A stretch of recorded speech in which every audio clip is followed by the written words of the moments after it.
I'm basically from an environmental background, water resources engineer and entrepreneur, and I'm basically working to the very marginalized communities in coastal Bangladesh. That is one of the most vulnerable zones that is susceptible for the climate change. So I want to express my expectations. Yes, of course, I would like to echo with my colleagues who have expressed like the integration of youth, but I'd like to emphasize on another point, that I'd like to emphasize that not only the voice of youth but also the voice of young female needs to be there, because I work in an area where there has been data that in 60 70 years there will be around like 1 meter of sea level rise in that zone, and the increased salinity is going to be affected not only in agriculture, economic, lifestyle, and every aspect of human life. But the most dangerous thing that I've seen, like the health impact. So people who are actually drinking those saline water, and they are really vulnerable to the changes of climate change. And the most I think dangerous effect is on the rural women, because I have seen pregnant women to suffer in their pregnancies just because of drinking this saline water. So I think their voices are really important. They know like how to give those the nature-based local adaptations to increase the resilience towards climate change. So I really like to vouch for those young female entrepreneurs, policymakers to come forward. And my expectation from COP16 is to let them hear it. And I am actually a representative from the Million Voices, from the female, youth of Bangladesh. So I really would like to vouch for that. So yeah, there are a lot of struggles I find in the context of Bangladesh and the other developing countries like Bangladesh. So the first one I have in our mind is like the lack of education, knowledge, and accessibility towards the technological tools. See, like in a country like Bangladesh, I have seen like the education system and our curriculums are not up to date to empower youth for the practical skills and sustainable land management and the environmental things and the climate change impacts that we are going to face. So I think the exposure towards concepts like regenerative agriculture or like climate change adaptation, land conservation techniques, this needs to be adapted in our curriculums. That's the first thing.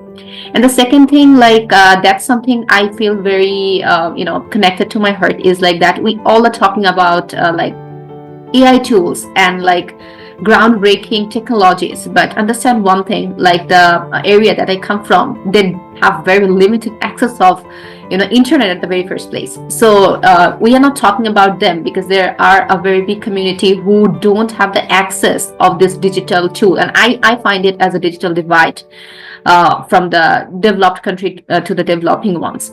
So I think like those internet infrastructures and like those knowledge gaps needs to be addressed at the very first place. And I think people those actually who actually become and belong from that marginalized community do also have the right to access those innovative tools, those digital trainings and global resources that actually we need into account for like engaging those youths to our decision making process for the climate change adaptation.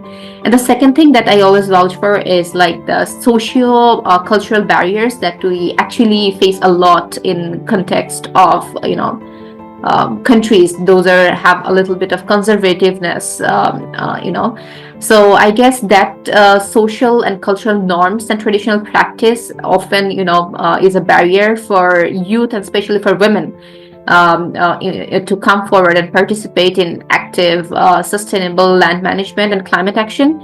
So I think that's something that needs to be addressed, and we have to give incentives to our policymakers and educators to change their policies in such a way that they can identify those gender gaps and vouch for that youth and women leadership at the very first place from those marginalized communities.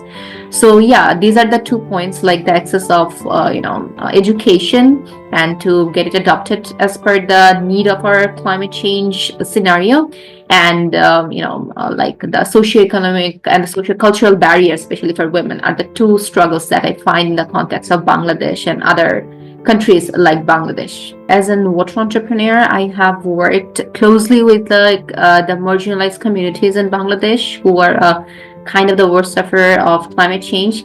So the opportunities that I have seen is kind of two that I'd like to focus. The first one is like the leveraging the local community knowledge and integrating in a traditional education system. So I have seen, while we started talking about like the problems, so this coastal communities has been living with that for years, and they're naturally adapting with these natural disasters and the resource management. So if we can integrate those knowledge base in our traditional education system, there I can see one opportunity.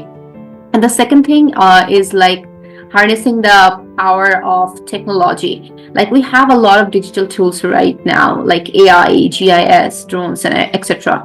So if we can provide those technological advancement and train our youth to address those issues and use those local community knowledge into the traditional education system and policy making, I guess there is higher chances of solving those climate issues in a better way. So I guess integration of those local knowledge and technological innovation and youth energy together, I guess, has a better chance of solving this problem together.